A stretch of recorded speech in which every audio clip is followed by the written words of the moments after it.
தியானத்திற்காக ஒரு வேத பகுதி எடுத்துக்கொண்டு நம்ம அப்படியே தேவ பிரசன்னத்துக்குள்ளாக போக கர்த்தர் கிருபை செய்வாராக. ரூத்துவின் புஸ்தகம் 3வது அதிகாரம் 18வது வசனத்தை வாசிக்கலாம். The book of Ruth chapter 3 verse 18. அப்பொழுது அவள், என் மகளே, இந்த காரியம் என்னமாய் முடியும் என்று நீ அறியமட்டு பொறுத்திரு. அந்த மனுஷன் இன்றைக்கு இந்த காரியத்தை முடிக்கும் முன் இளைப்பாற மாட்டான் என்றாள். போதும். Thank you. Is there any Malayalis? கேரளாக்காரங்க யாராவது இருக்கிறீங்களா? நோ, நான் மட்டும்தானா? சரி, தேங்க்யூ. ஆனால் என்னை பார்த்தா கேரளாக்காரன்னு சொல்ல மாட்டீங்க, அப்படி தானே? எனக்கு மலையாளமும் தெரியாது. ஸ்தோத்திரம், பிரைஸ் எல்லாம். அப்போ மலையாளத்தில் வாசிக்க வேண்டிய தேவையில்லை. ஸோ ஆமாம், எல்லாருக்கும் தமிழ் கம்ஃபர்டபுள்.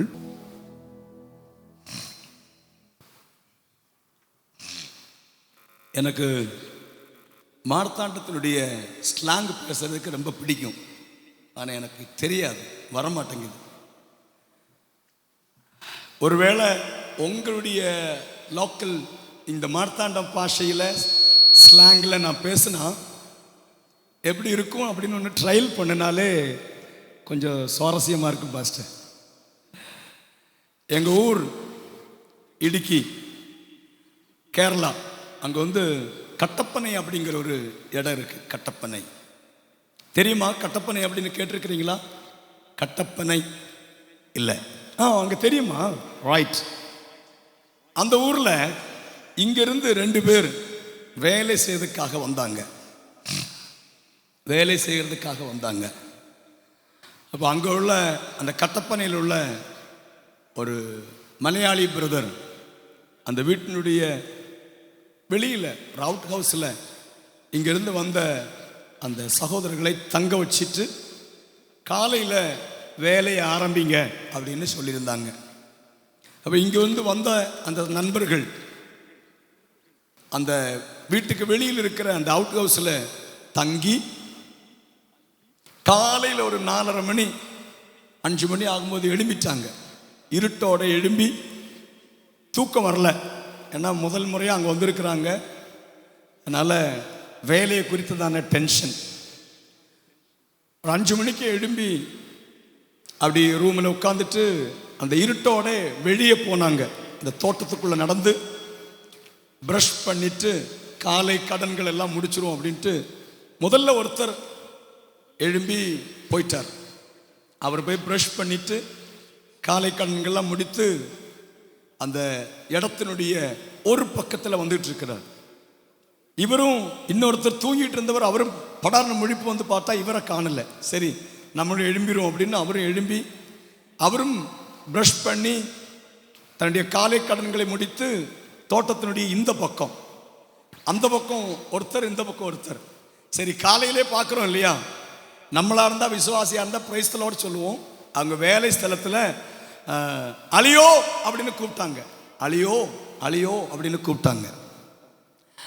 இப்போ நீங்கள் சொல்லுங்க, இந்த பக்கத்தில் இருக்க அலியே அந்த பக்கத்தில் இருக்கிறவரை பார்த்து, அந்த பக்கத்தில் இருக்கிற அலியே இந்த பக்கத்தில் இருக்கிறவரை பார்த்து இங்கே வாங்கன்னு கூப்பிட்டுருவார். உங்கள் ஸ்லாங்கில் எப்படி கூப்பிட்டுருப்பாரு? என்னம்மா இங்க வாங்கண்ணா? மார்த்தாண்ட பாசை இது இல்லை, சரியா சொல்லணும். நான் இப்போ கரெக்ட் சிஸ்டர். உங்க பேர் என்ன சிஸ்டர்? போகும்போது என்ன சந்திச்சுட்டு போங்க, உங்களுக்கு ஒரு கிஃப்ட் தர்றேன். நீங்க தான் கரெக்டா எனக்கு சொல்லி எப்படி கூப்பிட்டு வைப்பாங்க? அதுதான், சத்தமா சொல்லுங்க. இஞ்சவாரும்.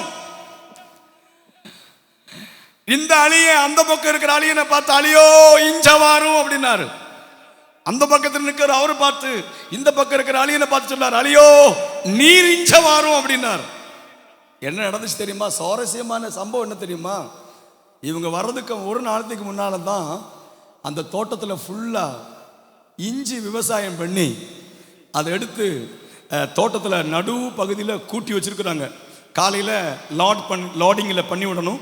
இஞ்சி கூட்டி வச்சிருக்கிறாங்க. இந்த அழிய அந்த அழியனை பார்த்து இஞ்ச வாரும்னு சொல்ல, அந்த அழிய இந்த அழியனை பார்த்து இஞ்ச வாரும்னு சொல்ல, மலையாளிக்கு இது புரியாம பெரிய வடி, பெரிய கம்பு எடுத்துட்டு அந்த சகோதரர்களை போட்டு 2 பேரையும் அடியோ அடி. 2 பேரையும் அடிச்சிட்டாங்க. அடிச்ச கழிஞ்சுதான் ஒருத்தர் கேட்டாராம், ஏன் அடிக்கிறீங்க, எந்தினா ഞങ്ങൾ அடிക്കുന്നே. அப்பந்தான் அந்த மலையாளி சொன்னாராம், கட்டப்பணக்காரர் சொன்னாராம், எடா இஞ்சிய வாருன்னு நீ அவங்ககிட்ட சொல்ற, அவன் உன்னை பார்த்து நீ இஞ்ச வாரு அப்படிங்கிறான்.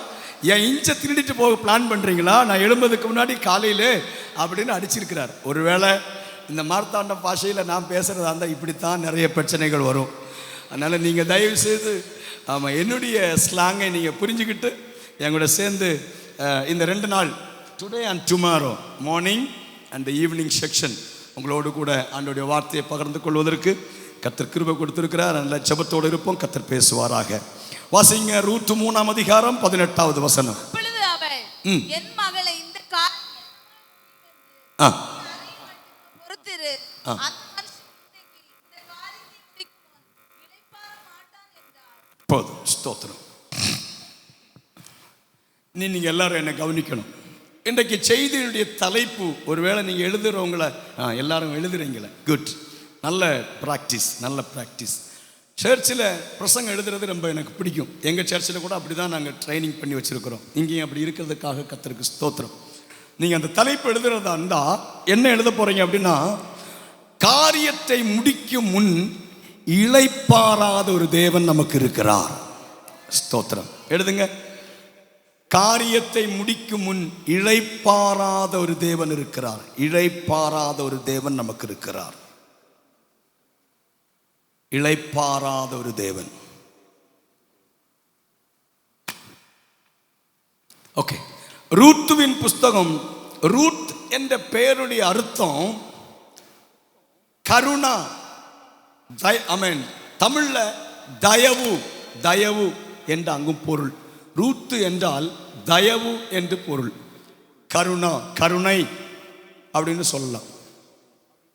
இனி நீங்க நோட்ஸ் எடுக்கக்கூடாது, என்ன கவனிக்கணும், அவ்வளவுதான். அது 2 காரியம் தான். 1 தலைப்பு, 2 ரூத்துனா கருணை அல்லது தயவு எழுதினா போதும். இனி நீங்க என்ன கவனிச்சுட்டே இருக்கணும்.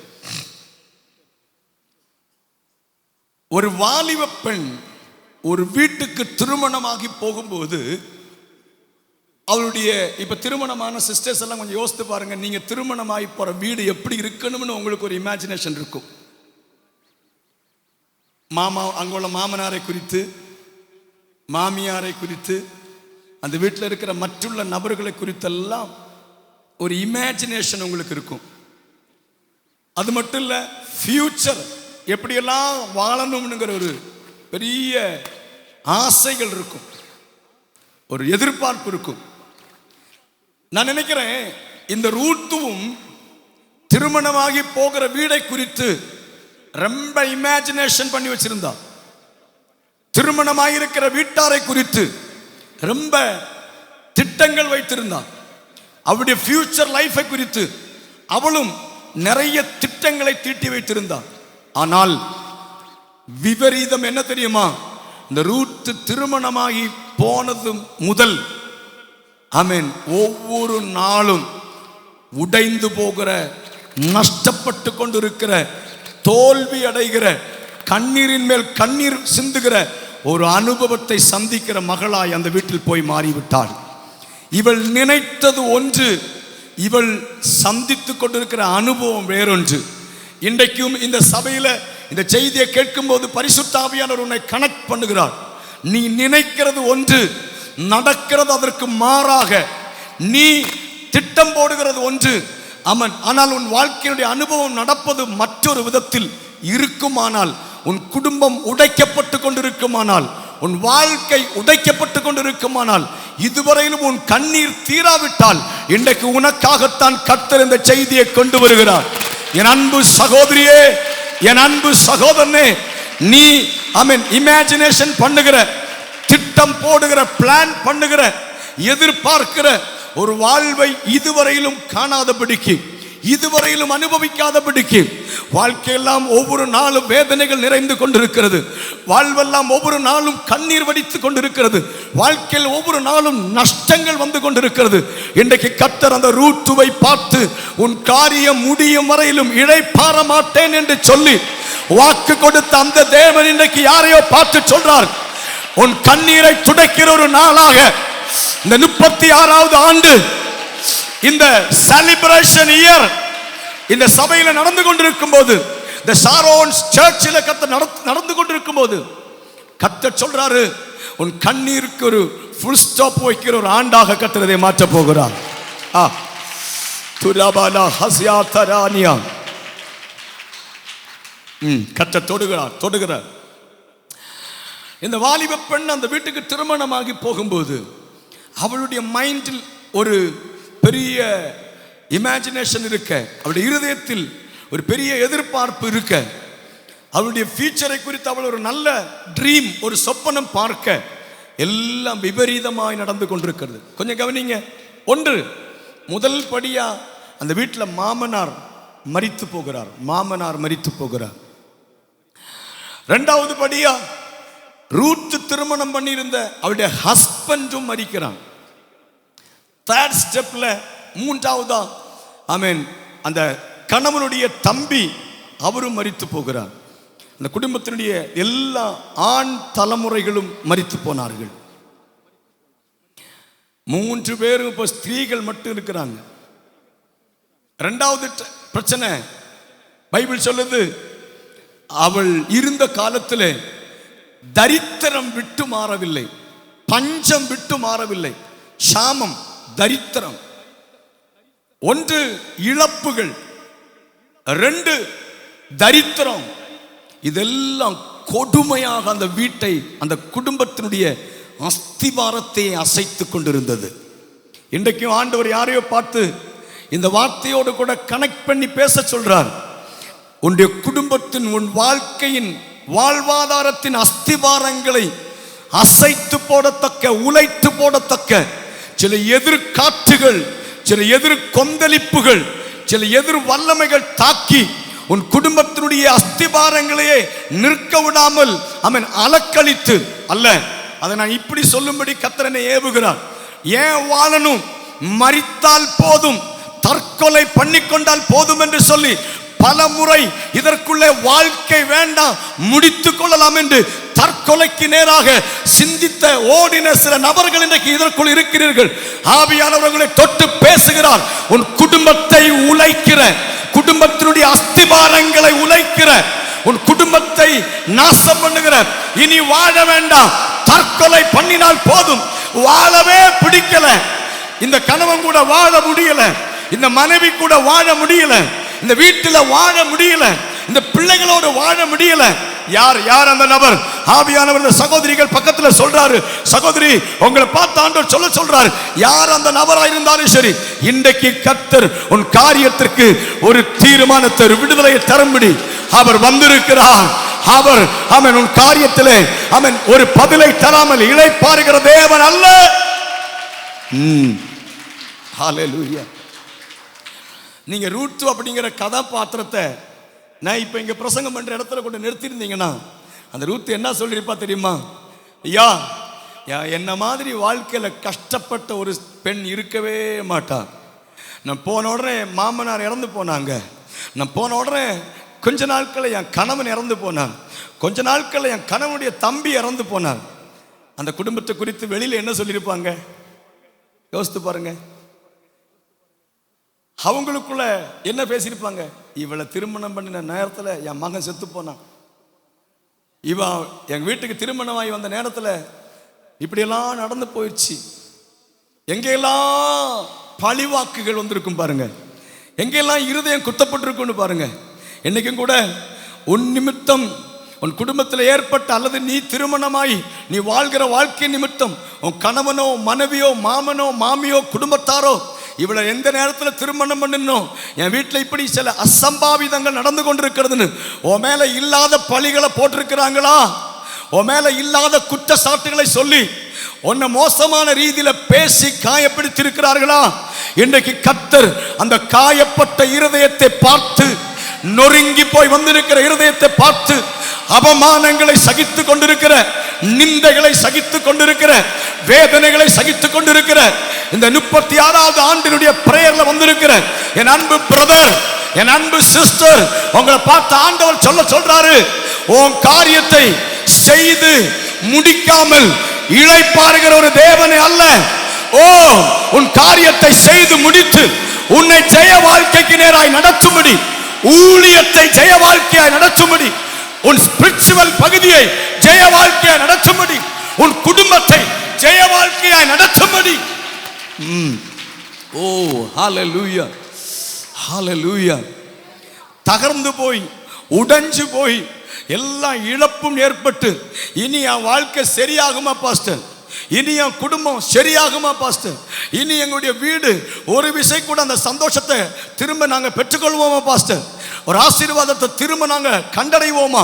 இன்னைக்கு கேள்விக்குறியோடு வந்திருந்தால் ஒரு தீர்க்கதரிசியுடைய நாவை கர்த்தர் அவன் எழுப்புவது போல, அவன் 120 பேர் கூடியிருந்த இடத்தில் அக்கினிமயமான நாவை கர்த்தர் போட்டது போல இந்த ஃபுல் பிட்ல நிற்கிற அடியன் மேல் ஒரு அக்கினிமயமான நாவை கர்த்தர் போட்டு பேச சொல்லுகிறார்.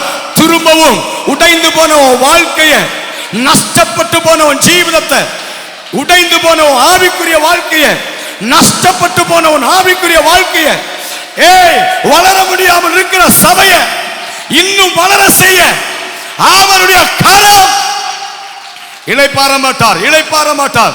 நல்ல கையை தட்டி என் காரியத்தை முடிக்கிற தேவன், என் காரியத்துக்காக இடைபடுகிற தேவன், என் காரியத்துக்காக பேசுகிற தேவன். ஓ பிராகலாபா ஷதரேதரி அத்தரதர ஹalleluya. நீங்க நினைச்சிட்டீங்களா ரூத்துக்கு கணவன் இறந்து போனார், ரூத்துடைய மாமனார் இறந்து போனார், ரூத்துடைய கொழுந்தனார் இறந்து போனார், வீட்டில் தரித்திரம் ரொம்ப ஹையஸ்டா, ஃபினான்ஷியலி, ஃபுட்டு எல்லாத்துலேயும் ரொம்ப தரித்திரம். இன்னைக்கு ஆண்டவர் யாரையோ பார்த்து பேசுறார். நீங்களும் சில ஃபினான்ஷியல் பிரேக் த்ரூ வேணும்னு நினைச்சீங்கன்னா இந்த மீட்டிங்கில் கர்த்தர் உங்களுடைய குடும்பத்தினுடைய சில தரித்திரத்தினுடைய கடன் பிரச்சனைகள், பேங்க் கடன்கள், வட்டி கடன்கள், சில ஃபினான்ஷியல் பிரேக் த்ரூ, நான் இந்த ஃபுல் பிட்ல நின்று இதை ப்ரீச் பண்ணும்போது ஒருவேளை ஒரு ஆசீர்வாதத்தை குறித்து பிரசங்கிக்கிற ஒரு பிரசங்கியார்னு என்ன மட்டம் தட்டிராம கர்த்தருடைய ஆவியானவர் சொல்கிறார், ஒரு பிரேக் த்ரூ நடக்கும். இன்னைக்கு பகல் பரிசுத்த ஆவியானவர் ஒரு பிரேக் த்ரூ கொண்டு வருவார். கையில நன்மை நிக்க மாட்டாங்க. ஓ சுடா ரபா ஷபரா தீபாலியா தரு. நான் இதை சொல்லும்போது ஒரு அனுபவத்தை கூட உங்களுக்கு சொல்ல விரும்புகிறேன். எங்க ஊர்ல திருவல்லா அப்படின்னு ஒரு இடம் இருக்கு. திருவல்லா, அதுக்கு பக்கத்துல கோலஞ்சேரி, கோலஞ்சேரி. அங்க ஒரு 3 வீக்ஸ் முன்னாடி, ஆகஸ்ட் இதற்கு முன் மந்தில் ஒரு வீட்டில் ஜெபம். அந்த வீட்டில் ஒரு வாலிப பெண் இருக்கிறான். அவருடைய பேர் ரின்சி. ஒரு ஹாஸ்பிட்டலில் வேலை பார்க்கிறான், நர்ஸ். இவள் மோர் தென் 3 இயர்ஸ், 3 வருஷமா அதே ஆபீஸ்ல அதே ஹாஸ்பிட்டல்ல வேலை பார்க்கிறான். அன்னைக்கு என்ன சேலரி கொடுத்தாங்களோ அந்த சேலரி தான் இவளுக்கு கொடுத்துட்டு இருக்கிறாங்க. இவளுக்கு பின்னால எடுத்த புதிய கமேஸ் அவங்களுக்கெல்லாம் இவளை விட சம்பளம் கூடுதல். இவ பல முறை அந்த ஆபீஸ்ல போய் ஒரு விண்ணப்பம் வைக்கிறான். 3 இயர்ஸ் ஆச்சு, எனக்கு இன்னும் சேலரி இன்க்ரிமெண்ட் பண்ணல, இன்க்ரிமெண்ட் பண்ணி கொடுங்க. என்னமோ தெரியல, அந்த ஆபீஸ்ல இருக்கிற அத்தனை ஸ்டாஃப்களும் இவளுடைய ரிக்வெஸ்ட் லெட்டரை எடுக்கவே இல்லை, ஏற்றுக்கொள்ளவே இல்லை. ஆனால் இவளுக்கு பின்னால் வர்றவங்களுக்கெல்லாம் சேலரி இன்க்ரிமெண்ட். அந்த ஆஃபீஸில் சொன்னாங்களாம், ரின்சின்னு ஒருத்தி வேலை செய்கிறான், அவகிட்ட மட்டும் உங்கள் சம்பளத்தை, உங்களுக்கு கிடைக்கிற சம்பளத்தை சொல்லிடக்கூடாது அப்படின்னு சொல்லி இவளை விட பின்னால் வந்தவங்களுக்கு கொடுக்குற சேலரி கூடுதலாக இருக்கிறதுனால இப்படி சொல்லி விட்டாங்களாம். இந்த ரின்சி அந்த 3 வாரத்துக்கு முன்னால் ஜெபம் நடக்கும்போது உடைந்த உள்ளத்தோட அவன் நினைச்சாலும் இந்த ஜெபம் தான் லாஸ்ட், இந்த ஜெபம் முடிஞ்ச உடனே என் வேலையை ரிசைன் பண்ணிட்டு நான் போயிடணும், வேற எங்கேயாவது ட்ரை பண்ணிடலாம் அப்படின்னு கேள்வியோடு இருக்கிறான். அந்த ஃபேமிலி ப்ரேயர் நடக்கும்போது அன்றைக்கு ஆண்டவர் பேசின ஒரு வார்த்தையினுடைய கடைசி பகுதியில் அந்த ரின்சினுடைய தலையில போய் கை வைத்து ஒரு அபிஷேகத்தை ரிலீஸ் பண்ண சொன்னார். அந்த ரின்சினுடைய தலையில கை வச்சு அவளுடைய வளர்ச்சியின் பாதைகளை தடை பண்ணி வைத்திருந்த, அவருடைய சம்பளத்தின் உயர்வை தடை பண்ணி வைத்திருந்த, அவருடைய வாழ்க்கையை கண்ணீர் குடிக்க வைத்திருந்த அந்த ஈவில் ஸ்பிரிட் அல்லது பாரம்பரியத்தினுடைய வல்லமைகள், அவளை லாக் பண்ணி வைத்திருந்த லாக்குகள், அவளுடைய தலையின் மேல் கை வைத்து ஒரு அபிஷேகத்தினுடைய கைமாற்றம் நடந்த போது கர்த்தர் அன்றைக்கு அவருடைய கட்டுகளை உடைத்தார். இப்போ இப்போ நீங்க கை தட்டும் போது இதையும் கூட கேட்டுட்டு கை தட்டினீங்கன்னா ரொம்ப ஆண்டோடைய நாம மகிமைப்படும். என்ன தெரியுமா, இந்த மாசம் ஆகஸ்ட் மாசம் 2ஆம் தேதி அவருடைய சேலரி அக்கௌண்ட்ல போய் பார்த்த போது 10,000 ரூபாய் 10,000 rupees ஒரே அடியா உயர்த்தி வச்சிருந்தாங்க. ஹalleluya.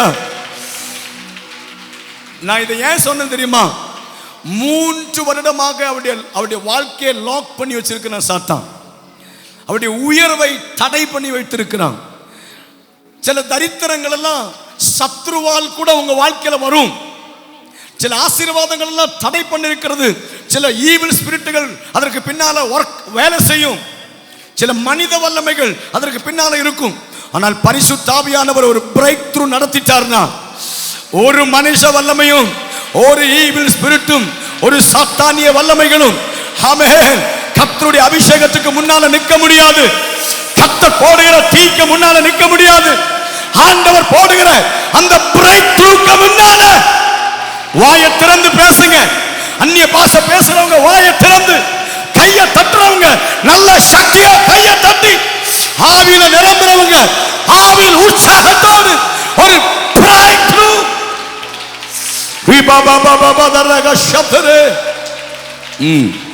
ஹalleluya ஹalleluya.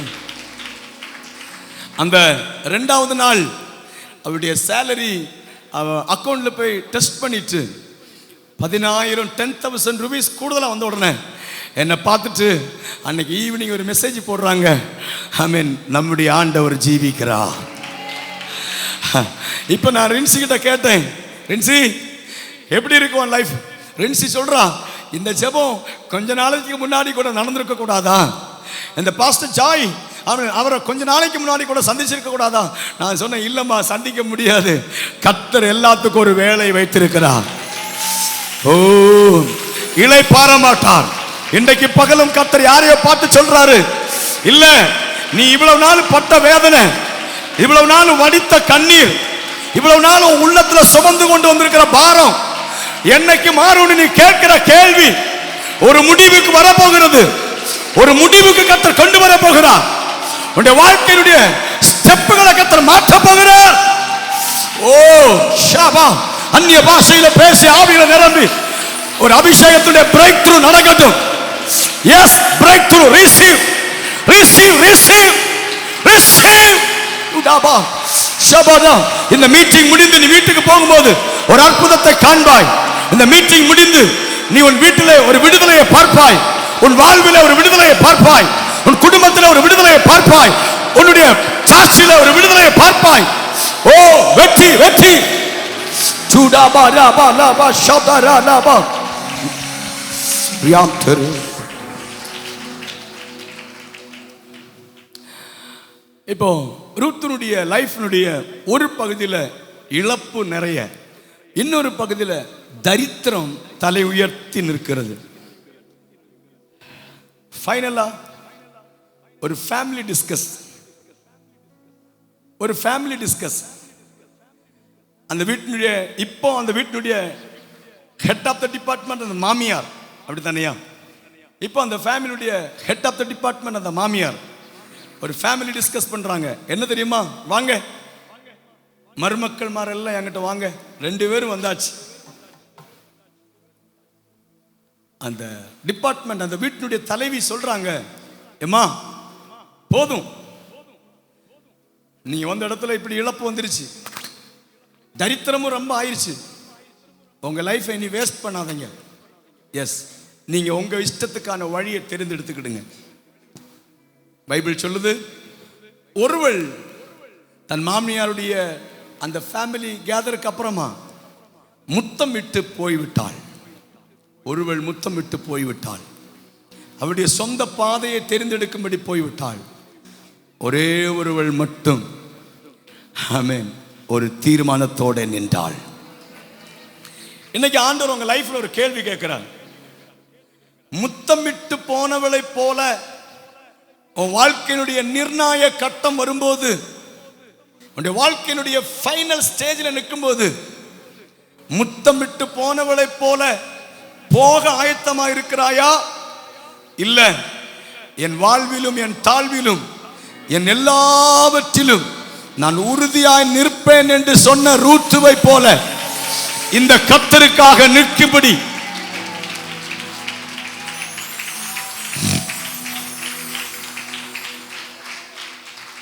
அங்க மட்டும் இல்ல, உங்க குடும்பத்திலே நீங்க நிக்கணும். குடும்பத்திலே நிக்கணும், குடும்பத்துக்குள்ளே நிக்கணும். கர்த்தர் உங்களுக்கு தந்திருக்கிற குடும்பத்துல உங்க தாழ்விலையும் உயர்விலையும் உடன்படிக்கை பண்ணி திருமணமானீங்க, நிக்கணும். அங்க ஒருத்தர் ஒருத்தர் குற்றம் சொல்லி, ஒருத்தர் ஒருத்தர் சண்டை போட்டு அடித்து டிவோர்ஸுக்கு போக கூடாது. அங்கேயும் கர்த்தர் உனக்கு தந்திருக்கிற கணவனோடு மனைவியோடு அந்த கஷ்டத்துல இணைந்து ஜெபிக்கிறவர்களா இருக்கணும். ஜெபிக்கிறீங்களா? நீங்க கணவன் மனைவியோடு இசைந்து, மனைவி கணவனோடு இசைந்து, பேரண்ட்ஸ் பிள்ளைகளோடும் பிள்ளைகள் பேரண்ட்ஸோடும் சேர்ந்து ஒரு கஷ்டத்தின் சூழ்நிலையிலும், ஒரு உடைந்து போகிற வேளையிலும், எல்லாம் இழந்து போன நேரத்திலும் எந்த குடும்பம் ஒன்னிச்சு ரூத்துவும் ரூத்துனுடைய மாமியாகிய சகோதரியும் ஒன்றாய் இசைந்திருந்து அதை மேற்கொள்ள நின்றார்களோ, அதே போல உன் குடும்பமும் ஒருமனப்பட்டு நிற்குமானால், கர்த்தர் யாரையோ பார்த்து சொல்றாரு, ஒருமனப்படாத குடும்பங்கள் இந்த கூட்டத்தின் நிமித்தம் ஒருமனப்படட்டும். எந்த குடும்பம் ஒருத்தரை ஒருத்தர் குற்றம் சொல்லி நின்றதோ, இனி குற்றத்தை நிறுத்திவிட்டு ஒருமனமாய் ஜெபிப்பதிலே, ஒருமனமாய் உபவாசம் இருப்பதிலே, ஒருமனமாய் ஆண்டவரை ஆராதிப்பதிலே, ஒருமனமாய் சர்ச்சுக்கு போகிறதில்லை.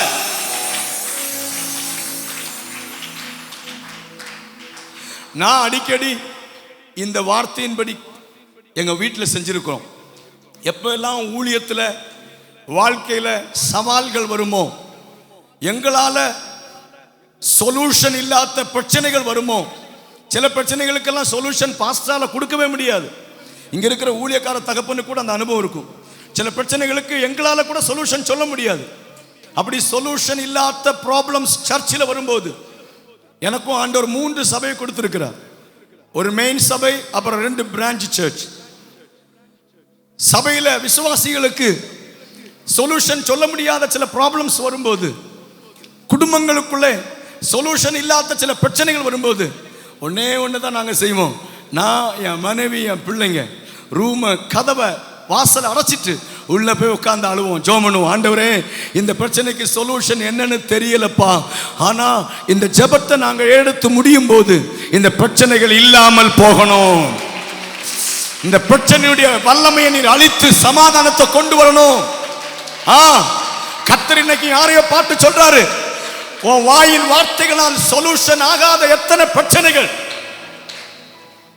உங்க புத்தியினால சொல்யூஷன் கிடைக்காத எத்தனை பிரச்சனை உங்க வாழ்க்கையில் இருக்கு, உங்க பலத்தினால சொல்யூஷன் ஆகாத எத்தனை ட்ரபிள்கள் இருக்கு. கர்த்தர் சொல்றாரு, உன் பலத்தினாலோ, உன் வாயின் வார்த்தையினாலோ, உன் ஞானத்தினாலோ உனக்கு பதில் கிடைக்காத, சொல்யூஷன் இல்லாத எந்தெந்த பிரச்சனைகள் மத்தியில் இன்றைக்கு இந்த இடத்தில் இருந்தாலும் சரி. ஒருவேளை நீங்க நினைக்கலாம், பாஸ்டர் நான் ஏதாவது பேசினாலே சண்டைக்கு வர்றாங்க பாஸ்டர், எங்க வீட்டில எல்லாம் என் வார்த்தை கேட்டுக்கிறதே இல்லை பாஸ்டர். பேசாதீங்க பாஸ்டர், எனக்கு ஞானம் இருக்கு, அவங்களுக்கு ஞானம் இல்லை. இந்த ஞானத்தை பயன்படுத்தி ஏதாவது சொல்லி செய்யலாம்னு நினைச்சா இந்த ஞானத்தை அவங்க ஏற்றுக்கிட மாட்டேங்கிறாங்க. இல்ல பரவாயில்ல, ஒர்க் அவுட் ஆகலையா விட்டுரு. உன் ஞானம் ஒர்க் அவுட் ஆகாம இருக்கலாம், உன் வேர்ட்ஸ் ஒர்க் அவுட் ஆகாம இருக்கலாம், ஆனா உன்னுடைய முழங்கால் never fail, your knee downs never fail. உன் முழங்கால் ஒரு நாளும் ஆமென் ஃபெயில் ஆகி போகாது. குடும்பத்தின் சகோதரிகளே, குடும்பத்தின் சகோதரர்களே, தலைவர்களே, தலைவிகளே, வாலிபர்களே, சொல்யூஷன் இல்லாத எத்தனை பிரச்சனைகள் மத்தியில் நீங்க வந்திருந்தாலும் கர்த்தர் உங்களோடு பேச சொல்லுகிறார். உன் முழங்காலிலே நீ தேவ சமூகத்தில் காத்திருந்து ஜெபிக்கிற ஜெபம் அத்தனை ப்ராப்ளம்ஸ்க்கும் சொல்யூஷனாக மாறும். இப்போ ஃபேமிலி கேதரிங் சில இடங்கள்லாம் இப்போ அப்படி வச்சிருக்கிறாங்க. ஃபேமிலி கேதரிங் வருஷத்துக்கு ஒரு முறை ஃபேமிலி எல்லாம் கேதர் ஆகுவாங்க. கூடி நல்ல ஜெபம் பண்ணுறவங்க இருக்கிறாங்க, டூர் போகிறவங்கெல்லாம் இருக்கிறாங்க. ஸ்தோத்திரம். என்னமோ உங்களுக்கு அப்படி இருக்கான்னு எனக்கு தெரியாது. எங்கள் ஃபேமிலியெல்லாம் அந்த பழக்கம் உண்டு. ஃபேமிலியாக நாங்கள் இயர்ஸ் ஒன்ஸ் எங்கேயாவது கூடுவோம். நான் மூத்த சகோதரன் எங்கள் வீட்டில். ரெண்டாவது ஒரு பிரதர் இருக்கிறாரு, அவர் திருவனந்தபுரத்தில் இருக்கிறார், ஐபிசி சர்ச்சில் பாஸ்டராக இருக்கிறார். இன்னொருத்தர் இருக்கிறாரு, அவரும் திருவனந்தபுரத்தில் தான் இருக்கிறார், ட்ரோவாண்ட்ரம் சிட்டியில் இருக்கிறாரு. அவர் பெதேல் சபையில், நாங்கள் ஊழியம் செய்கிற சபையில் பாஸ்டராக இருக்கிறார். என்னுடைய சகோதரி ஒருத்தங்க சென்னையில் இருக்கிறாங்க, சென்னை ஆவடியில் இருக்கிறாங்க, திருமுல்லை வாயில். அவங்களும் ஃபேமிலியில் ஊழியம் செய்கிற ஃபேமிலி தான்.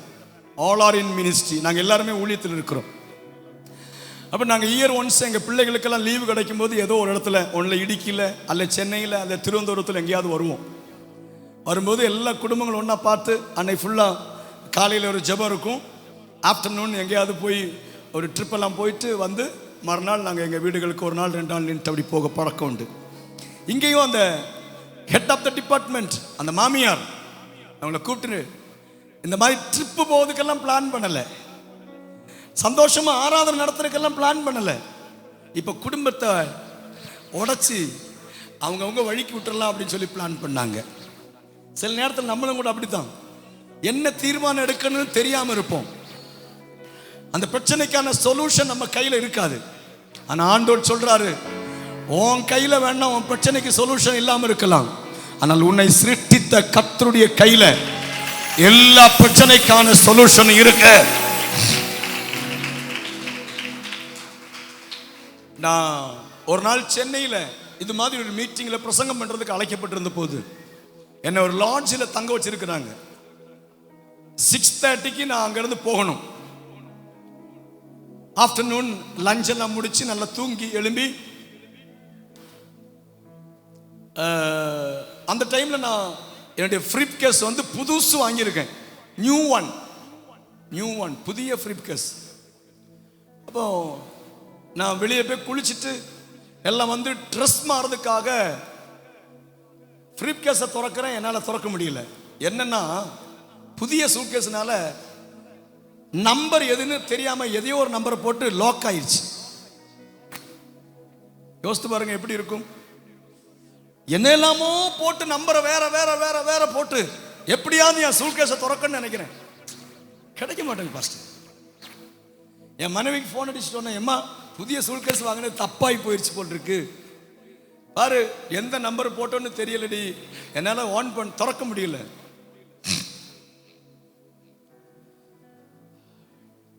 என்னை கூப்பிட்ட பாஸ்டர்ட்டையும் சொல்றேன், புதிய சூட்கேஸியா, எந்த நம்பர் போட்டு லாக் பண்ண எனக்கு தெரியல, என்ன பண்ணுன்னு தெரியல, இப்போ டென்ஷனாக இருக்கு. அவங்க சொன்னாங்க, சரி கீழே அந்த லாட்ஜில் கீழே போய் அவங்ககிட்ட சொல்லி ஏதாவது ஸ்க்ரூ டிரைவர் ஏதாவது வாங்கி அதை கட் பண்ணி எடுத்துருங்க பாஸ்டர் அப்படின்னாங்க.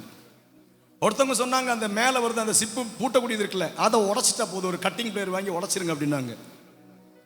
எனக்கு மனசுக்கு ரொம்ப கஷ்டமாக போச்சு. புதிய சூட்கேஸ் ஒரு 3600 ரூபா கொடுத்து வாங்கினது தான் உண்டு.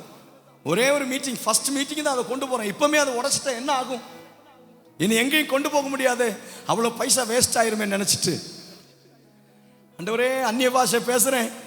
நமக்கு தான் டென்ஷன் வரும்போது ரொம்ப அந்நிய பாஷை வரும்ல, அந்நிய பாஷை பேசுகிறேன், ரூமுக்குள்ளெல்லாம் நடக்கிறேன், என்ன பண்ணணும்னு தெரியாமல் அப்படி தவிச்சிட்டு இருக்கும்போது திடீர்னு என் பிரெயினில் ஒரு ஞானம், அது பரிசுத்த ஆவியானவர் தந்த ஞானம். இல்லைன்னா நான் கட்டிங் பிளேயர் வாங்கி அல்ல ஸ்க்ரூ டிரைவர் வாங்கி அதை உடைச்சிருப்பேன். பரிசுத்த ஆவியானவர் தந்த ஞானம் என்ன தெரியுமா, இந்த பிராண்ட் யூடியூப்ல போய் இந்த பிராண்ட் அடிச்சிட்டு கேளு, நான் இந்த லாக் நம்பரை மறந்துட்டேன், எப்படி ஓப்பன் பண்ணணும்னு கேளுன்னு திடீர்னு ஒரு ஞானத்தை கர்த்தர் கொடுக்குறாங்க. உடனே நான் யூடியூபை திறந்துட்டு இந்த ஃப்ரிப் கேஸ்க்கு நேம் அடிச்சு உடனே கொடுக்குறேன், இந்த மாதிரி லாக் நான் மறந்துட்டேன் என்ன பண்ணணும் அப்படின்னு கேட்ட உடனே சொல்யூஷன் வருது பாருங்க. 100 கணக்கான சொல்யூஷன் டக் டக் டக் டக் டக் டக்னு ஒரு மினிட்ல வந்துருச்சு. ஐயோ பிரியமான தேவ பிள்ளைகளே, என்னுடைய அந்த பிராண்டை அடிச்சு கொடுத்து அந்த சொல்யூஷன் கிடைச்ச உடனே அவன் சொல்ற மாதிரி நான் திறந்தா 2 நிமிஷத்துல என் சூட்கேஸ் ஓப்பன் ஆயிடுச்சு. சரி, நீங்க இப்ப கை தட்டும் போது எதுக்காக கை தட்டுறதுன்னு தெரியுமா? ஸ்தோத்திரம். ஒரு பிராண்ட் சூட்கேஸுக்கு ஒரு பிரச்சனை வந்த போது, ஒரு லாக் மறந்து போன போது அதை எப்படி ஓபன் பண்ணலான்னு அதற்குரிய சொல்யூஷனையும் இந்த பிராண்டை கண்டுபிடித்த மனுஷர்கள் அதற்கு வச்சிருப்பாங்கன்னா, நம்முடைய தேவன், ஏய் ஹalleluya, உன்னையும் என்னையும் சிருஷ்டித்த தேவன் குடும்ப வாழ்க்கையில, ஆவிக்குரிய வாழ்க்கையில, ஊழிய பகுதியில உனக்கு ஒரு ப்ராப்ளம் வரும்போது, உனக்கு ஒரு எதிர்ப்பு வரும்போது, உனக்கு ஒரு பிரச்சனை வரும்போது, you are in trouble நினைக்கிறையா கர்த்தர் உன்னை மறந்துடுவாரு, கர்த்தர் உன்னை கைவிட்டுருவார் நினைக்கிறையா? never never never இல்ல. ஓ, கைவிட்டுறாரா பாஸ்டர், மறந்துடுவாரா pastor? No, he will never forsake you. அவர் ஒரு நாள் உன்னை கைவிட மாட்டார். 2 நிமிஷத்துல நான் ஓபன் பண்ணிட்டு என்னை அழைத்த பாஸ்டர்ட்ட சொன்னேன், பாஸ்டர் ஐ காட் இட். அவர் சொன்னாரு, எப்படி உடைச்சிட்டீங்களா? இல்ல பாஸ்டர், சொல்யூஷன் கிடைச்சது. மனைவிக்கு கூப்பிட்டு சொன்னேன், எடி ரொம்ப ஹாப்பி, என்னாச்சு உடைச்சிட்டீங்களா? இல்ல இல்ல உடைக்கல, சொல்யூஷன் கிடைச்சிருச்சு. இன்னைக்கும் ஆண்டவர் யாரையும் பார்த்து சொல்றாருங்க, இந்த 36 இயர்ஸ் 36 ஆண்டுகள் இந்த ஷாரோன் சர்ச்ச கர்த்தர் அற்புதமாய் நடத்தி, அதிசயமாய் நடத்தி, சவால்கள் மத்தியில, பிரச்சனைகள் மத்தியில, உபத்திரவங்கள் மத்தியில, தோல்விகள் மத்தியில, பலகீனத்தின் நடுவில் எல்லாம் கர்த்தர் தாங்கி இதுவரையில் கொண்டு வந்த கர்த்தர் எபெனேசர், எபெனேசர். இன்னும் அவர் ஓய மாட்டார், இன்னும் அவருடைய கரம் ஓயாது, இன்னும் அவருடைய மகிமை குறையாது, இன்னும் அவருடைய அறுவடை குறையாது. இதனுடைய எக்ஸ்டென்ஷன் வேலைகளை செய்ய கர்த்தர் இன்னும் இன்னும். ஓ ஹalleluya, ஹalleluya, ஹalleluya. அக்கா, சிஸ்டர், பயப்படாதீங்க. கர்த்தர் உன் காரியத்துக்கு ஒரு பதில் தராம அவர் ஓய மாட்டார். எங்க உனக்காக பேசணுமோ இன்னைக்கு ஆவியானவர் அதற்காக கிரியை செய்ய எழும்பி இருக்கிறார். எங்க உனக்காக சில காரியங்களை திறக்கணுமோ அதை திறக்க ஆவியானவர் வந்திருக்கிறார். எங்க சிலதை பிரேக் த்ரூ பண்ணணுமோ அங்க பிரேக் த்ரூ பண்ண அவருடைய பிரசன்னம் இங்கே வந்திருக்கிறது. ஓ ஹalleluya. உன் எதிரிகள் மத்தியில் பேசணுமா அவர் பேச போறார். உன் குடும்பத்தில், குடும்ப உறவுகளோடு கூட சில காரியத்தை இதுவரைக்கும் அண்டர்ஸ்டாண்ட் பண்ணாம இருக்கிறாங்களா, கர்த்தர் அவங்களோடு கூட பேச போகிறார். நீ திருப்பி போகும்போது சந்தோஷத்தை காண்பாய், நீ திரும்பி போகும்போது சமாதானத்தை காண்பாய். உன் வீட்டுக்குள்ளே கர்த்தர் உனக்கு தந்திருக்கிற பெரிய விடுதலையை பார்ப்பாய். சமூகத்திலே கர்த்தர் உனக்கு தருகிற விடுதலையை பார்ப்பாய். ஓ, உன் தேசத்திலே கர்த்தர் உனக்கு தருகிற வெற்றியை பார்ப்பாய். நீ வேலை பார்க்கிற இடத்துல கர்த்தர் உனக்காக அவன் பெரிய அற்புதங்களை செய்கிறதை நீ பார்ப்பாய். ஒரு அற்புதம் நடக்கும் நிச்சயம். விசுவாசித்து வாய்களை திறந்து அந்த அற்புதத்தின் தேவனை வாரும் ஆண்டவரே, வாரும் வாரும் வாரும் வாரும் வாரும். ஆண்டவர் ஒரு காரியத்தை முடிக்கிறதுக்கு அல்ல, நமக்கு செய்கிறதுக்காக 3 வகையா கிரியை செய்வார். 3 வகையா கிரியை செய்வார். ஒன்றாவது, மனிதனை அனுப்பி ஒரு காரியத்திற்காக ஆண்டவர் கிரியை செய்வார். மனிதர்களை அனுப்புவார், மனிதர்களை அனுப்புவார். ஆண்டவருடைய கிரியை உன் வாழ்க்கையில் நடக்கணும் அப்படின்னா, இளைப்பாறாத தேவன் உனக்காக மனிதர்களை எழுப்புவார், மனிதர்களை எழுப்புவார். இன்னைக்கு ஒருவேளை நீங்க ஜெபம் பண்ணிக்கிட்டே இருங்க, ஆண்டவரே இந்த காரியத்துக்காக எனக்கு இந்த நபரோடு பேசணும், இந்த காரியத்துக்காக இந்த ஆபீசரோடு பேசணும், இந்த காரியத்துக்காக இந்த ஃபைல் திறக்கப்படணும், இந்த காரியத்துக்காக ஆண்டவரே மனித தயவு எனக்கு வேணும். நீங்க ஜெபம் பண்ணிக்கிட்டே இருங்க. கர்த்தர் உங்களுக்காக மனிதர்களை ஏற்படுத்த வேண்டிய இடத்துல மனிதர்களை கர்த்தர் உங்களுக்காக ஏற்படுத்துவார். 2 தூதனை அனுப்புவார், தூதனை அனுப்புவார். அவர் எப்படியெல்லாம் கிரியை செய்வார் அப்படின்னா, 2வது தூதனை உன் காரியத்துக்காக அனுப்புவார், உன் காரியத்துக்காக தூதனை அனுப்புவார். 3 இது 2ம் ஒர்க் அவுட் ஆகாதுன்னு கண்டா அவரே இறங்கி வருவார். ஒரு ஆமென் சொல்றவங்க சொல்லுங்க, அவரே இறங்கி வருவார். இது 3க்கும் பைபிள்ல ரெஃபரன்ஸ் இருக்கா? இருக்கு. யோசேப்புக்கு கர்த்தர் ஆட்களை அனுப்பினார், யோசேப்பிற்கு ஆட்களை அனுப்பினார். யோசேப்பை தண்ணி இல்லாத கிணத்துல போட்டாங்க. அங்க தூதம் வரல, கடவுள் இறங்கி வரல, ஆட்களை அனுப்பினார். ஆட்களை அனுப்பினார். சொல்லுங்க, கர்த்தர் எனக்காக மனித தயவை செய்ய போகிறார். உங்ககிட்ட நீங்க பேசுங்க. மனிதனை அனுப்ப போகிறார். மனிதனுடைய கண்களை தய கிடைக்க பண்ண போகிறார். மனிதனுடைய இருதயத்தோடு பேச போகிறார். மனிதனை கட்ட தொட போகிறார். என் காரியமாக, என் காரியத்திற்கு ஒரு விடுதலை கிடைக்கும்படியாக. டீச்சர்ஸ் இருக்கிறீங்களா? இந்த சர்ச்சில் டீச்சர்மார் இருக்கிறீங்களா? டீச்சர்ஸ் இருக்கிறீங்களா? Any of you teacher?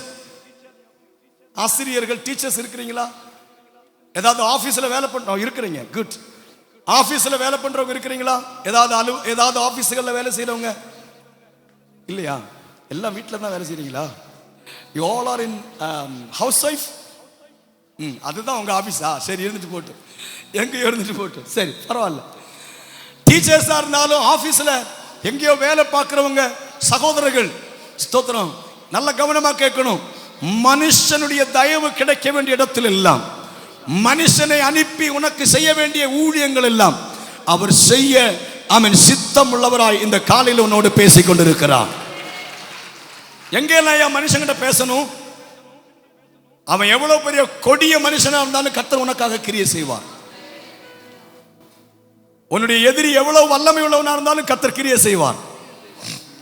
மந்திரவாதம், சுத்திரம், பில்லி சூனியம், மற்றுள்ள அநேக இருட்டினுடைய வல்லமைகள், சாத்தானிய சக்திகள், இதெல்லாம் வச்சு தேவ பிள்ளைகளை எப்படியாகிலும் திட்டமிட்டு ஆமென் பாதிப்படைய பண்ணணும். அவனுடைய வாழ்க்கை எப்படியாகிலும் அழிச்சணும்னு திட்டம் போட்டாலும் இன்றைக்கு ஆவியானவர் வெளிப்படுத்துகிறார். மந்திரங்களாலும் சூன்யங்களாலும் பில்லி சூன்யத்தாலும் சத்துருடைய எந்த இருட்டின் வல்லமைகளாலும் ஒரு ஆவிக்குரிய பிள்ளையும் தொடக்கூடாதபடிக்கு மனுஷன் எழுப்புகிற, மனுஷன் மூலமா அவன் செயல்படுகிற எல்லா ஈவில் சக்திகளையும் இந்த ஜெபம், இந்த நாட்கள் நடக்கிற இந்த 35 நாட்கள் நடக்கிற இந்த பிரேயர் சில சாத்தானிய திட்டங்களை பிரேக் த்ரூ பண்ண போகிறது. உடையட்டும். சிலவங்க சொல்லுவாங்க, பாஸ்டர் சூனியத்தினால என் குடும்பத்தை அழிச்சிட்டாங்க. சூனியம் செய்து செய்து செய்து, பில்லி சூனியங்கள் செய்து செய்து, மந்திரம் செய்து செய்து, ஆமென், சாத்தானை கூட்டு வைத்து, சாத்தானை அவர்களோடு சேர்த்து, சாத்தானிய சக்திகளோடு என் குடும்பத்துக்கு விரோதமா எத்தனை காரியங்கள் செய்திருக்கிறார்கள். இன்னைக்கு நீங்க ஆவியில நிரம்பி சொல்லணும், ஆமென், ஆமென், இஸ்ரவேலுக்கு விரோதமான மந்திரம் இல்லை, யாக்கோவுக்கு விரோதமான ஒருவேளை உனக்கு விரோதமாய் எழுந்திருந்தாலும், உனக்கு விரோதமாய் செய்யப்பட்டிருந்தாலும், உனக்கு மறைமுகமாய் ஆமென் ஆமென் அவைகள் எழுப்பப்பட்டிருந்தாலும், இன்றைக்கு பகல நீ கர்த்தருடைய நாமத்தில் இந்த இடத்துல ஜெபிக்கும் போது உனக்கு தரித்திரத்தை கொண்டு வந்த, இழப்புகளை கொண்டு வந்த, மரணத்தை கொண்டு வந்த, வாழ்வை கெடுத்த சத்துருடைய சகல இருட்டின் வல்லமைகளும் இப்பொழுது இந்த கூட்டத்தினுடைய முதல் நாள் கர்த்தருடைய அபிஷேகம் உற்றை தெரிவதாக.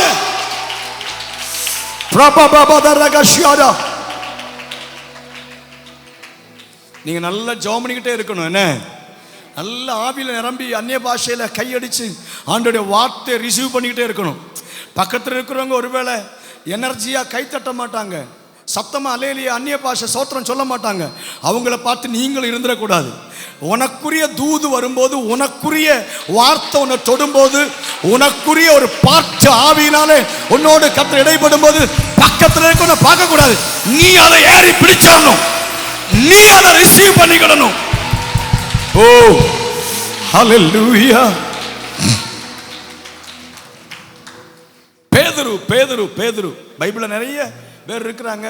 மனுஷ தயவு பெற்றவங்க, மனுஷனால் அனுப்பப்பட்டு மனுஷனால கிரியை செய்யப்பட்ட நிறைய பேர் இருக்கிறாங்க. சும்மா 1-2 உதாரணம் மட்டும். பேதுருக்கு தூதனை அனுப்புகிறார். பேதுருக்கு தூதனை அனுப்புகிறார். அப்ரகாம் கூட ஆதியாகமம் 18 அதிகாரம் நினைக்கிறேன், வாசல்ல உட்கார்ந்து இருக்கிறார். வாக்கு தத்தங்கள்லாம் கேட்டுட்டு, வாக்கு தத்தங்கள் ஒன்றும் நடக்காம 25 வருஷம் லேட் உட்கார்ந்து இருக்கிறார். தூதனை கர்த்தர் அனுப்புகிறார். தூதனை கர்த்தர் அனுப்புகிறார். எதுக்கு தூதனை அனுப்புகிறார்? தூதனை ஏன் அனுப்புகிறார்? வாக்கு தத்தங்கள் இனி லேட் ஆகாம வாழ்க்கையில் நடக்க போகுது. ஆமா, பேதுரு கிட்ட தூதனை அனுப்புறார். ஏன்? இனி சிறைச்சாலை கதவுகள் உன் முன்னால் அடைத்திருப்பதில்லை. தூதன் வந்துட்டான்னா தூதனுடைய வேலை இனி சிறைச்சாலை கதவுகள் உன் முன்னால் அடைந்திருப்பதில்லை. உன்னை தட்டி எழுப்பி வெளியே கொண்டு போவதுதான் தேவ திட்டம். தூதன் அனுப்ப வேண்டிய இடத்துல தூதனை அனுப்புவார். நீ அறியாத காரியத்தில் உனக்காக ஊழியம் செய்யும்படி, உனக்காக வழி துறக்கும்படி, உனக்காக பேசி கிரியைகளை செய்யும்படி தூதனை அனுப்ப வேண்டிய இடத்தில் என் தேவன் உனக்காக தூதனை அனுப்புவார். அவரே இறங்கி வருவார். சொல்லுங்க. மனுஷன் போக முடியாத, போகாத, இல்லாத இடத்துல அந்த மனுஷன் அனுப்பின வேலைக்கு ஆகாதுன்னு தெரிஞ்சா தூதன் அனுப்புவார். தூதனும் போனா சரியாகாது, தூதன் போயிட்டு நடக்கல. பெதஸ்தா குளக்கரையில் பாருங்க, தூதன் வந்து அடிக்கடி குளத்தை கலக்குவான். But still there was a person, ஒரு நபர் 38 வருஷமா இருக்கிறார். பாருங்க, தூதன் வந்துட்டும் கூட. சிஸ்டர் கவனிக்கிறீங்களா? தூதன் பெதஸ்தா குளக்கரையில், யோவான் 5ஆம் அதிகாரம் இல்லையா? ஆமென். தூதன் வந்து அடிக்கடி அந்த குளத்தை கலக்குவார். அவ்வளவு நடந்தும், சவிக்க சுகம் நடந்தும், ஒரு பர்சன் 38 இயர்ஸ் உட்கார்ந்து இருக்கிறான். உங்களுக்கு புரியுதா இல்லையான்னு எனக்கு தெரியல. தூதன் வந்தாலும் சில நேரத்தில் சில காரியங்கள் பெண்டிங் தான். இப்ப ஏசப்பா என்ன செய்றார் தெரியுமா? he is coming directly. அவரே வருவார், அவரே வருவார். சொல்லுங்க, என் பிரச்சனையில் அவரே வருவார், என் தேவையில் அவரே வருவார், என்னுடைய எதிர்ப்புகள் மத்தியில் அவரே வருவார், என் காரியத்தை நடத்த அவரே வருவார். அவர் வருவார். அவரே என்னை காண்பவர், அவரே என்னை காப்பவர். சிங்கக்கேவியோ சூளை நெருப்போ அவர் என்னை காத்திடுவார். அவரே என்னை காப்பவர், அவரே என்னை காண்பவர். சிங்கக்கேவியோ சூளை நெருப்போ அவர் என்னை காத்திடுவார். எஸ், அவரே வந்துருவார், அவரே வந்துருவார். பக்கத்தில் இருக்கிற ஆளுக்கு கையை பிடிச்சு சொல்லுங்க, மனுஷனை அனுப்புவார். வேலைக்கு ஆகலைன்னா தூதனை அனுப்புவார். அதுவும் வேலைக்கு ஆகலைன்னா அவரே வருவார். நல்ல கையை தட்டி அவர் வருவாரா?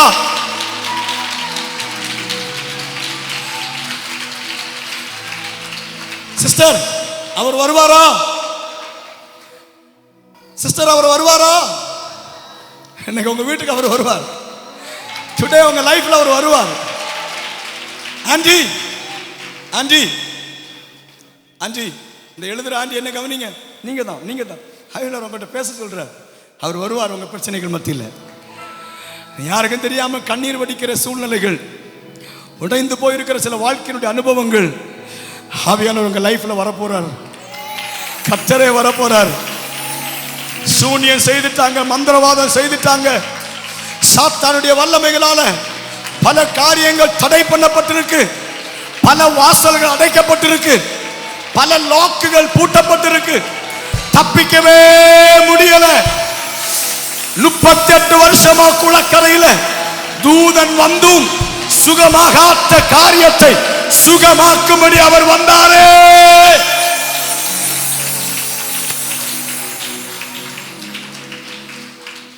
சில நேரத்தில் நம்ம வாழ்க்கையில சின்ன சில காரியமா தான் இருக்கும், ஆனா அது கூட மாற்ற நம்மளால முடியாது, அதை கூட மேற்கொள்ள நம்மளால முடியாது.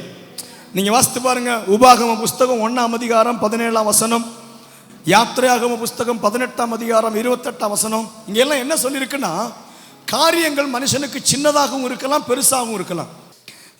ஸ்தோத்திரம். மோசே இடத்துல காரியங்களை கொண்டு வராங்க, சின்ன காரியங்கள், பெரிய காரியங்கள், சின்ன சின்ன காரியங்கள், பெரிய பெரிய காரியங்கள். மனுஷனுடைய லைஃப்ல எல்லாருமே எல்லா இடத்துலையுமே நீங்க பார்க்க முடியும், சின்ன சின்ன காரியங்கள் இருக்கு, பெரிய பெரிய காரியங்கள் இருக்கு. சில காரியங்கள்லாம் சின்னதா இருக்கும், சிலதெல்லாம் நம்ம வாழ்க்கையில் பெரியதாக இருக்கும். இப்போ கூட இந்த ப்ரேயரில் இருக்கும்போது ஒருவேளை உங்கள் காரியம் பெருசாக இருக்கலாம், உங்கள் கடன் பெருசாக இருக்கலாம், உங்கள் குடும்பத்தில் பிரச்சனை பெருசாக இருக்கலாம், உன் வாழ்க்கையில் நேரிடுகிற சம்பவங்கள் பெருசாக இருக்கலாம். சில நேரத்தில் சின்ன காரியத்தில் கூட நீ ஸ்ட்ரகிள் அனுபவிச்சுக்கிட்டு இருக்கலாம். கர்த்தர் உன் காரியங்களை காண்கிற தேவனாக இருக்கிறார். கர்த்தர் உன் காரியம் சின்னதாக இருந்தாலும் உன் காரியம் பெருசாக இருந்தாலும் அதன் மத்தியில் கிரியை செய்ய அவர் வல்லமையுள்ள தேவனாக இருக்கிறார். ஸ்தோத்திரம். இப்போ 3 வகையா ஆண்டவர் மனிதனுடைய காரியங்களில் கிரியை செய்கிற தேவனாக இருக்கிறார். ஸ்தோத்திரம். 2 ராஜாக்கள் 4ஆம் அதிகாரம் ஸ்தோத்திரம் 13வது வசனத்தை கூட வாசித்து நம்ம இந்த தியானத்தை சற்று முன்னால கொண்டு போய் முடிக்க கர்த்தர் உதவி செய்வார். இதோ இப்படிப்பட்ட சகல சலகரனையோடும் எங்களை விசாரித்து வருகிறாயே, உனக்கு நான் என்ன செய்ய வேண்டும்? ராஜாவினிடத்திலாவது சேனாதிபதியினிடத்திலாவது உனக்காக நான் பேச வேண்டிய காரியம் உண்டோ என்று அவளை கேள் என்றான். போதும் சிஸ்டர், நம்ம காரியம்தான் இன்னைக்கு உள்ளது எல்லாம். நம்ம செய்தி என்னன்னா, உன் காரியங்களை செய்யும் வரையிலும் இளைப்பாராத தேவன். ஹல்லேலூயா. இங்க கூட என்ன வாசிக்கிறோம்? மனுஷன்கிட்டயாவது ராஜாவுக்கிட்டையாவது உன் காரியமாக நாங்கள் ஏதாவது பேசணுமா? அப்படித்தானே? ஸ்தோத்திரம். ஆண்டவர் நம்மளை பார்த்தா தான் கேட்கிறேன், உன் காரியமாக யாருக்கிட்ட பேசணும்? ராஜாக்கள்கிட்ட பேசணுமா? மனிதனிடத்தில் உன் காரியங்களை பேசணுமா? உன் காரியங்கள் இதுவரையிலும் யாரிடத்திலையும் சொல்லப்படாமல் இருக்கா? கர்த்தர் இன்றைக்கு கேட்கிறார், உன் காரியங்களை பேசும்படி அவர் இறங்கி வரப்போகிறார். இன்னைக்குள்ள மனுஷன் எப்படி இருக்கான் தெரியுமா? கொஞ்சம் என்ன பாருங்க, எல்லாரும் கையிலையும் இப்ப இந்த டெக்னாலஜி வந்திருக்கு. இருக்கா? உங்க ஊர்ல இல்லையோ? இருக்குன்னா அதுதான் இருக்கு. முன்னாடி எல்லாம் நம்ம வீட்டில் ஒண்ணுதான் இருக்கும், யாருக்கிட்டே ஒரு ஆள்கிட்ட இருக்கும். இப்ப இந்த பாக்கெட்ல ஒண்ணு, இந்த பாக்கெட்ல ஒண்ணு, அப்புறம் கையில ஒண்ணு. எதெல்லாம்? போன் 2, டேப் 1, என்னெல்லாமோ வச்சிருக்கிறாங்க. எல்லாம் அந்த சிஸ்டம். இப்போ சில பிள்ளைங்க கூட பேரண்ட்ஸ் எல்லாம் கூட வேதனைப்படுறாங்க. இது வந்ததுக்கு அப்புறம் என் பிள்ளை சரியா படிக்கவே மாட்டேங்கிறான், என் மகா சரியா படிக்க மாட்டேங்கிறா. இருக்கீங்களா சிஸ்டர்ஸ்? யாராவது இருக்கிறீங்களா? நீங்க முழிக்கிற மொழியை பார்த்தா எனக்கு தெரியுது இருக்கிறீங்க. பிள்ளைகள் பக்கத்தில் இருக்கிறனால எதுவும் சொல்லாம இருக்கிறீங்க. இது வந்ததுக்கு அப்புறம் சரியா படிக்க மாட்டேங்கிறான், படிப்புல கவனம் இல்லை. பிள்ளைங்க கவனிக்கிறீங்களா? தம்பிகளா, இதுல கேம் விளையாடிட்டு இருக்கிறீங்களா? ஆமாவா இல்லையா? இதுல சாட்டிங், ஃபேஸ்புக்ல எப்பவும் பார்வை, அப்புறம் என்ன எல்லாமே இருக்கு அப்படிங்கிறாங்க. எல்லாம் தெரியல. என்ன இன்ஸ்டால்கிராம், என்ன இன்ஸ்டாகிராம் இருக்கிறீங்களா? அதுதான் இப்ப இருக்கு. ஏன்னா நம்மள விதவிதமா போட்டோ எடுத்து போட்டு எத்தனை ஃபாலோவர்ஸ் இருக்கிறாங்க, எத்தனை லைக் இருக்கு, எத்தனை பேர் கமெண்ட்ஸ் போடுறாங்க. ஒரு சிலவங்க என்ன பார்த்து சொல்லுவாங்க, பாஸ்டர் எனக்கெல்லாம் எவ்வளவு லைக் கிடைக்கும் தெரியுமா? ஸ்தோத்திரம். நேரம் இல்லை காரியங்களை பேசுறதுக்கு, கேட்கறதுக்கு, காரியங்களை செய்யறதுக்கு நேரம் இல்லை. எல்லாம் இதுல தான் இப்ப நேரம். படிக்கிற பிள்ளைங்க கவனிங்க, ஸ்கூல் விட்டு வந்த உடனே ஸ்கூல் புக் எடுத்து வச்சு ஹோம்ஒர்க் பண்றதுக்கு நேரம் இல்லை. கொஞ்ச நேரம் புக் எடுத்து வச்சு படிக்கிறதுக்கு நேரம் இல்லை.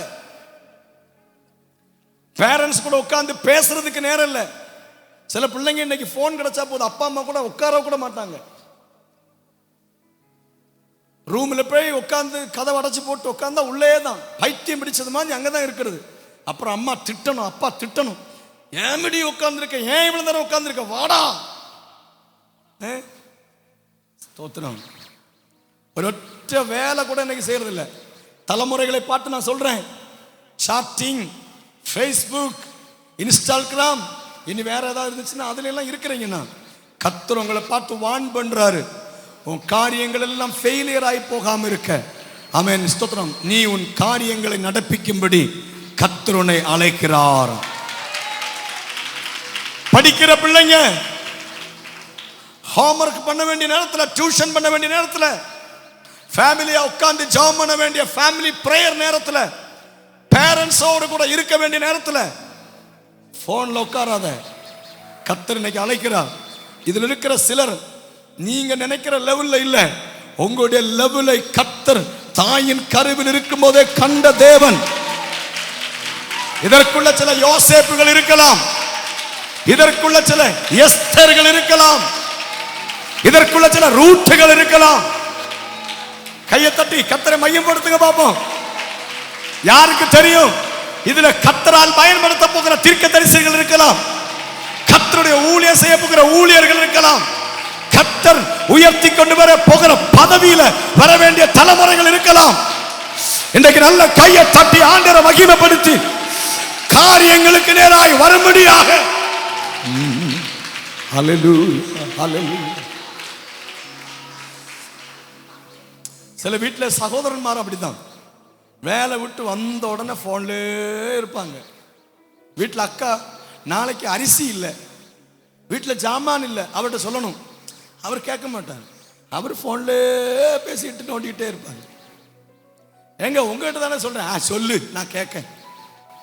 அப்புறம் எல்லாம் முடிச்ச உடனே என்னடி சொன்ன, அப்ப அக்கா சொல்லுவாங்க, இனி உங்ககிட்ட நான் சொல்ல மாட்டேன். அப்ப அவர் சந்தோஷப்படுவார், சொல்லாட்டு வேண்டாம். ஆனா என்ன, திரும்பவும் சொன்னாதான் நாளைக்கு வீட்டில் சாப்பாடு வைக்க முடியும். சகோதரிமாருக்கு கஷ்டத்தை கணவர் கேட்கறது இல்லை, போன்ல உட்காந்துக்கிட்டது. கணவர் ஏதாவது சொல்ல நினைச்சா சகோதரிமாரும், எல்லாரும் இல்லை, சகோதரிமாரும் போன்ல உட்காந்துருப்பாங்க. அவங்களுக்கு வேற வேலை கிடையாது, போங்க, எப்ப பார்த்தாலும் ஏதாவது சொல்லிக்கிட்டே தான் இருக்கிறது.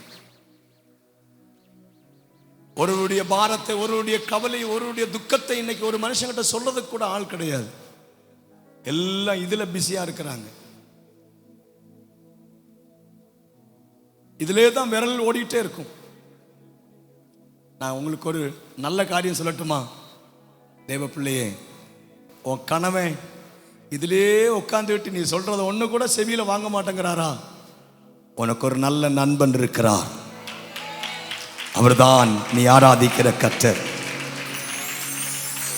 உன் மனைவி சொல்றத வாங்கவே மாட்டேங்கிறாங்க, இதுலதான் உட்கார்ந்து இருக்கிறாங்களா, உங்களுக்கு ஒரு நல்ல நண்பனை உங்களுக்கு இன்றைக்கு நான் இன்ட்ரோடியூஸ் பண்ணுகிறேன். அவர் தான் நீங்கள் ஆராதிக்கிற ஜீசஸ். பிள்ளைகளே, போன்ல உட்காராதீங்க, உங்களுடைய எதிர்காலம் இருண்டு போயிடும். எங்கெல்லாமோ கர்த்தர் உங்களை தாயின் கருவிலே கண்டு உயர்த்தும்படி திட்டம் வைத்திருக்கிற சில பகுதிகள் உண்டு. மறுபடியும் நான் சொல்றேன், இந்த சர்ச்சில் சில தீர்க்கதரிசிகள் உண்டு, சில வல்லமையாய் ஊழியத்தில் பயன்பட போகிற தலைமுறைகள் இதற்குள்ளே உண்டு. தேசத்தில் உன்னத அதிகார ஸ்தானத்தில் வரப்போகிற சில அதிகாரிகள் இதற்குள்ளே உண்டு. கர்த்தரால் கனமான ஸ்தானத்துக்கு வரப்போகிற கனத்துக்குரிய பாத்திரங்கள் இதற்குள்ளே உண்டு. ஆண்டவர் சொல்றாரு, உன் காரியத்தை செய்யும்படியாக நீ முன் வர வேண்டும். எந்த காரியமே இல்லாதது போல இதில் உட்காரக்கூடாது. விட்டு கர்த்தர் உன் காரியத்தை செய்யும்படி நீ ஒட்டு கொடுக்கணும். இங்க வாசிக்கிறோம், ஆமென். ஒரு தீர்க்கதரிசி சொல்றாரு, உனக்காக பேச வேண்டிய காரியம் உண்டோ ராஜாக்களிடத்திலா யாரிடத்தில் என்று சொல்லி கேட்கிற காரியத்தை நாம் பார்க்கிறோம். ஆண்டவர் உங்ககிட்ட இந்த கேள்வியை கேட்கிறாரா, உனக்காக நான் யார்கிட்ட பேசணும், உனக்காக யாரிடத்துல யுத்தம் பண்ணணும், உனக்காக கர்த்தர் எந்த இடத்துல இறங்கி வரணும்னு விரும்புகிற இந்த ஜெப நாட்கள் அது நடக்க போகுது. இந்த பிரேயர் நாட்கள் அது நடக்க போகுது. இந்த 2 வசனத்தை மட்டும் சொல்லி நான் முடிச்சுட்டு ஈவினிங் செக்ஷன்ல கர்த்தருடைய ஆவியானவருக்கு ஒப்பு கொடுத்து நம்ம நடக்க போகிறோம். ஆவியானவருக்கு சரண்டர் ஆகி நம்ம ஆமென் முன்னால போக போகிறோம். கர்த்தர் நம்ம வாழ்க்கையில பெரிய மாற்றங்களை கொண்டு வர போகிறார். ரூத் மணவாட்டியை காண்பிக்கிறது, மணவாட்டி தேவ சபை. போபாஸ் மணவாளனை காண்பிக்கிறது, மணவாளன் கிறிஸ்து இயேசு. மணவாட்டி என்கிற ரூத் தேவ சபைக்கு அடையாளமாக இருக்குமானால் இன்றைக்கு இந்த சாரோன் சபையை பார்த்து கர்த்தர் சொல்றார், உன் காரியங்களை முடிக்கும் வரையிலும் அவரை இளைப்பாற மாட்டார். மணவாட்டி ரூத் ஒரு மணவாட்டிக்கு அடையாளமாய் தேவ சபையா இருக்குமானால் இந்த சபையாகிய உன்னை கர்த்தர் பார்த்து சொல்றார். நம்மளை தான் ஆண்டவர் சபைன்னு அழைக்கிறார். நம்மளை பார்த்து கர்த்தர் சொல்றார், ஏ மணவாட்டியாகிய ரூத்துவே, தேவ சபையே, உன் காரியத்துக்காக நான் இறங்கி கிரியை செய்ய போகிறேன். மணவாளன் கிறிஸ்து இயேசு, அவர் போவாசுக்கு அடையாளமாக காண்பிக்கிறது. இன்றைக்கு கர்த்தர் நம்முடைய காரியத்துக்காக இறங்கி வரப்போகிறார்.